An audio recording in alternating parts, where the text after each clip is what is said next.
call them greener pastures. And this is partly blamed on the recruitment agencies. But let's talk about widely about the external labor. And today, this morning, I'm speaking to Sharon Nantondo. She is the spokesperson of Premier Recruitment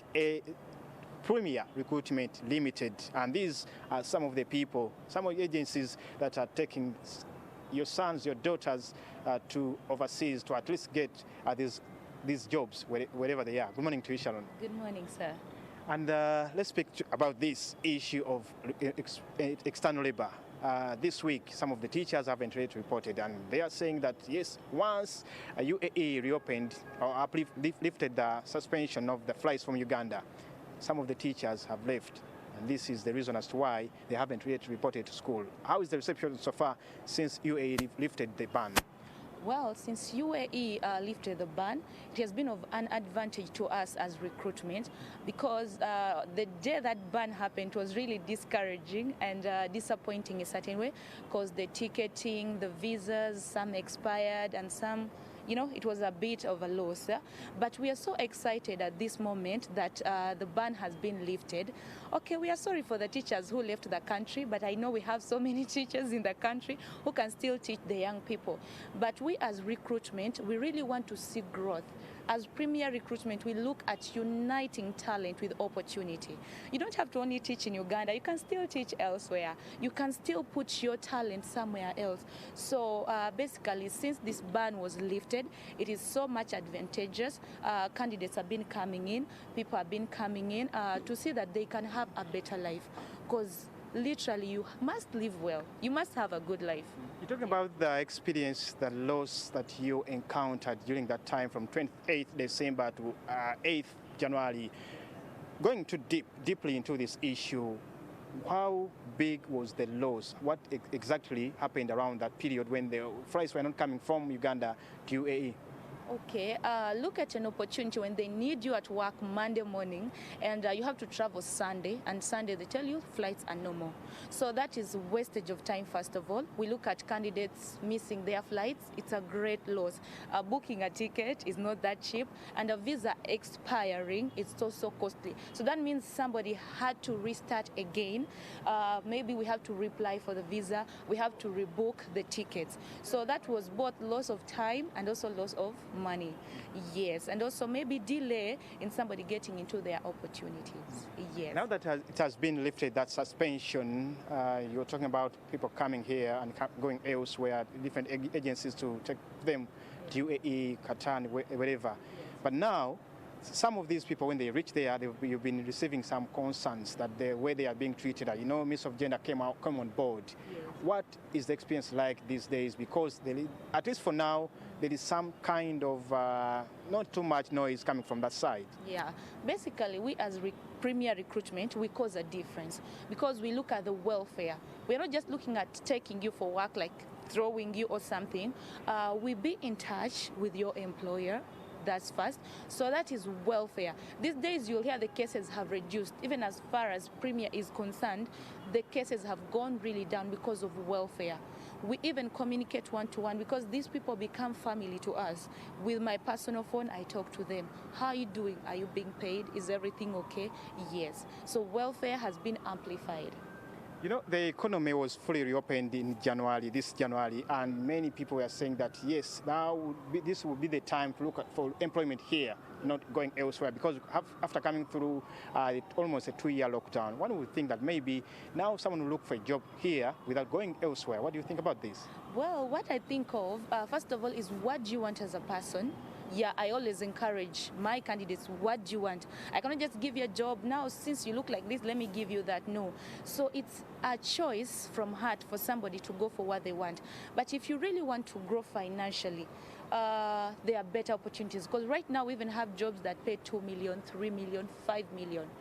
Yes, as I speak right now, we have opportunities in Qatar, airport jobs, ground handling 1, 2, and 3. We also have supervisors. These ones need even people with bachelors and diplomas, because like cabin appearance agent, customer care service agent, such opportunities are great. If you can't get such an opportunity here, we have it for you, actually. You know, for someone who's just watching Morning at NTV right now, is trying to seek for employment elsewhere, you go to passport office here, you see long queues there. Yes. For someone who's going there, what does it entail? Take us through that process. For one to go through that, maybe the training, what does it take for someone to be fit to work in those areas? Okay, what I would first say is the desire to go and work. Because I cannot just pick somebody, I want to do this, I'll show you this. I encourage somebody to have the desire to change life, to unite your talent with opportunity. So once you reach our offices, we call it the solution desk. Honestly, you'll be sorted. When you reach our offices, first of all, we'll brief you of the opportunities we have. Once you love these opportunities like airport jobs, Dubai, airport jobs, Qatar, Saudi Arabia, all those opportunities, if you are interested and you pick one of your choice, you will register with us. You don't have a passport, we can give you a hand actually. For those ones, these ones who go for the jobs of non-domestic, at most they go in for themselves, but we give you a hand to make sure that you get it very fast. The queues and all that, we can work on it. Yes, yeah. We're also talking about the economy. You know, people are still financially stressed. We have to admit, people need the money. And then when you talk about, when you hear you talking about the economy has been reopened and they don't have the money, they're stressed if they need to take back the students' school.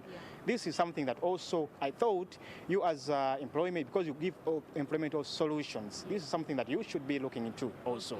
We consider that actually. As I told you, we are a solution sector, because right now we have introduced loans whereby somebody will get a loan from a bank, clear this, so that visa and all that is worked on. And as you work, you can clear this in the first 4 months, you're done with it.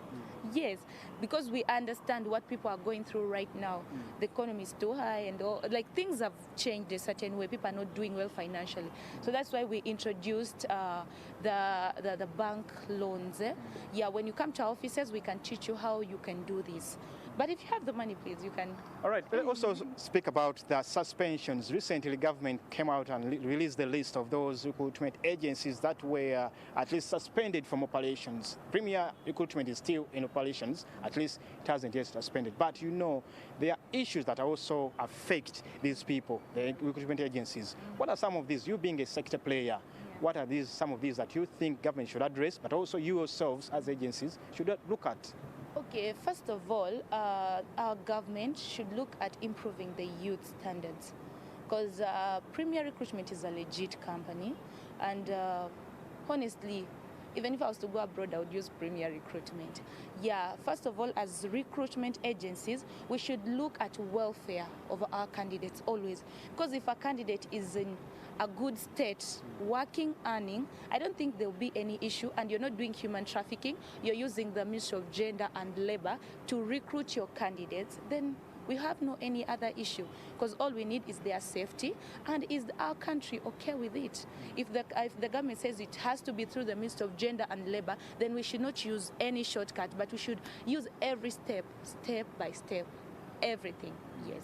And those who are watching us from overseas, they know maybe some of them are cursing. Maybe they did go through you, they were taken by some people, maybe a relative.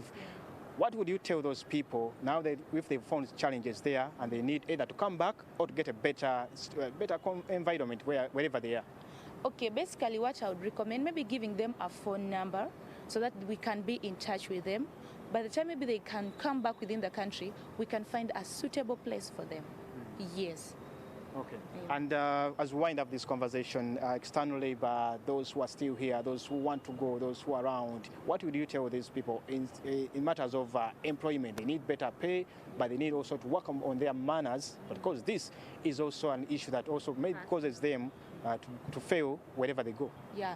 What I would encourage a youth outside there is that we are uniting your talent with opportunity. You are strong, you are wise, that is your talent, that's your capability. We invite you to our offices at Premier Recruitment, Crane Chambers, first floor, Kampala Road.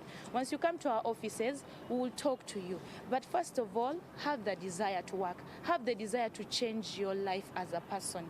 Yes, once you have the desire to change your life, even if we take you to Qatar, because now we have these opportunities in Qatar, they are so good. I think I should take you.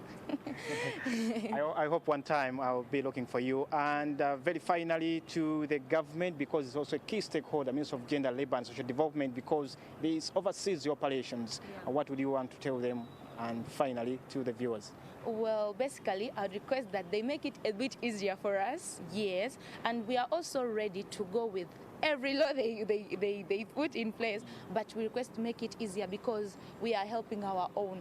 Because most people, as you look at our city, many warehouses have begun, these people come back and they have something on them. Yeah, so I would encourage that government looks into improving the standards by giving support for the youth to also go and make money. All right, thank you, Sharon Antondo. She is the spokesperson of Premier Recruitment Limited, because we know that because there is no enough jobs here, many people are seeking jobs elsewhere, and this is not a case because government allowed it and also gave licenses to such companies to at least take people for external labor. This is why we know that once they reopened, they lifted the suspension, that is UAE lifted the suspension, and many people are still yearning to go elsewhere. This is Morning at NTV. Stephen Medium Fefeswe Chibuga. Now handing you back to Idusima Tusegawa in the studios. All right, thank you, Steve Mbide, for that wonderful report, and thank you, viewer, for being with us, sticking with us, and following with us the conversations that we've been having right here. And remember, you can join the conversation even after the show. Just look out for our social media platforms, that is on Facebook, Twitter, and Instagram. Look out for NTV.